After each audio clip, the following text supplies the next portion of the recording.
नमस्कार, मैं राजकीय इंटर कॉलेज की छात्रा नीमा गढ़िया हूँ।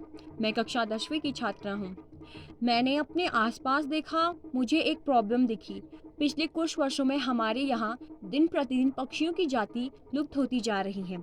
जब हम छोटे थे तो हम बहुत सारे पक्षियाँ देखा करते थे, पर अब वह पक्षियाँ मानो कहीं जाकर सो गई हों।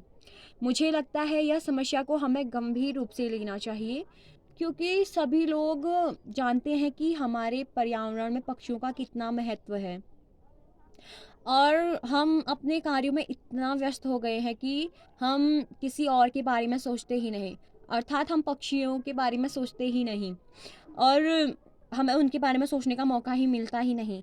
किंतु अब गांव की भी शहरों में पक्षियों की दशा तो ऐसी ही है, ना पक्षियाँ वहाँ ना के बराबर है, किंतु यह अब गांव की ओर भी फैलने लगा है। अब गाँव की भी दशा ऐसी ही है।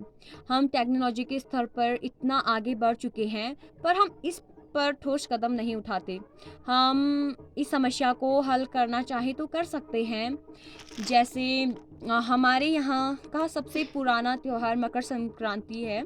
हम जानते हैं मकर संक्रांति में हम कौवों को खाना देते हैं। जब मैं छोटी थी तो मैं मकर संक्रांति में कौवों को खाना देती थी और उन्हें बुलाती थी, तो वह आ जाते थे। किंतु पिछले कुछ वर्षों से जब मैं उन्हें खाना देती हूँ और उन्हें पुकारती हूँ तो वो नहीं आते, क्योंकि यहाँ कौवों की तादाद बहुत कम हो गई, उनकी संख्या में बहुत कमी आ गई है, और वो आप बुलाने पर भी नहीं आते हैं।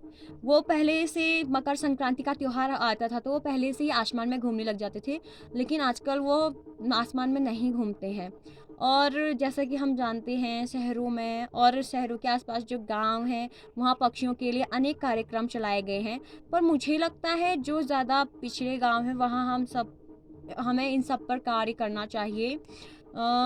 जैसे हम संसाधनों की सुरक्षा के लिए सतत विकास जैसे कार्यक्रम चला रहे हैं, तो पक्षियों की सुरक्षा के लिए भी ऐसे ही कुछ कार्यक्रम चला सकते हैं, या फिर प्रत्येक गांव में पक्षियों की सुरक्षा के लिए पक्षी केंद्र खोले जा सकते हैं, या ऐसे ही अनेक कार्य किए जा सकते हैं जिससे हम पक्षियों की जातियों को लुप्त होने से बचा सकते हैं, ताकि हमें वो पक्षियाँ हमें हमेशा दिखने को मिले, केवल हम उनका नाम ही ना लेते रहें।